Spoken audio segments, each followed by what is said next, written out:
৭৭তম বর্ষে পদার্পণ করল পুটিয়ারি ক্লাব সর্বজনীন দুর্গোৎসব কমিটির পুজো। রবিবাসরীয় সকালে রথযাত্রার পুণ্যতিথিতে খুঁটি পুজো সম্পন্ন হয় পুটিয়ারি ক্লাব সর্বজনীনের পুজো প্রাঙ্গণে। এবছর তাদের ভাবনা হেলায় ফেলিস না। খুঁটি পুজো উপলক্ষে বিশেষ অতিথি হিসেবে এদিন উপস্থিত ছিলেন অভিনেতা দেবরাজ চক্রবর্তী। ৭৭তম বর্ষে অভিনবত্বের ছোঁয়া থাকবে পুজো মণ্ডপে, আশাবাদী শিল্পী।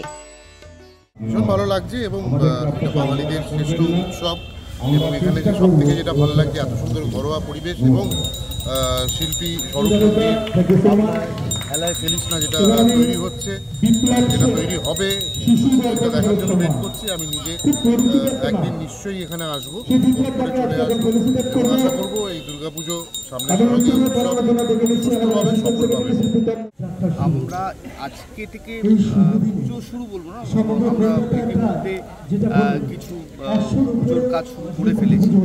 যে মাঠে পুজো যে প্রাঙ্গণে পুজো হবে সেই প্রাঙ্গণে মাতৃমন্দির মানে মাতৃর যে মন্দির বা মণ্ডপ তৈরি হবে তার একটা আলংকারিক দিন বলে এটা মানে আমরা এইটাকে প্রথম প্রতিস্থাপন করবো এবং এটাকে সংযোগ করেই আমরা পুরো মণ্ডপটা বিসর্জন পরবর্তী যে শিল্পকর্মের অবস্থান সেই অবস্থানের কিছুটা অংশ এখানে তুলে দেবো। রাজীব নস্করের রিপোর্ট, ক্যালকাটা নিউজ।